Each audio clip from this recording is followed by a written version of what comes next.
এই মুৰাকন কালি টেম্পো ড্ৰাইভাৰৰ লগত কিহৰ কাজিয়া লাগলি নকবি দে আৰু কি হৈছিলে কচোন মই আৰু বহে টেম্পোত উঠি গেলো পাঠশালাত মই দেখা পালো ড্ৰাইভাৰে আইনাখান বয়াৰ ফালে ঘূৰে চাই আছে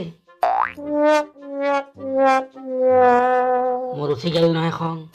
একদম তেজ উঠলি আহিল চিনি বানাই মোক কোনবাৰ লগত খেলা কচ্ছা তইয়ে তাৰপিছত টেম্পো ৰাখি দিলো মই বাটতে তাক কৈছো তই বাছত বহ মই চলাম টেম্পো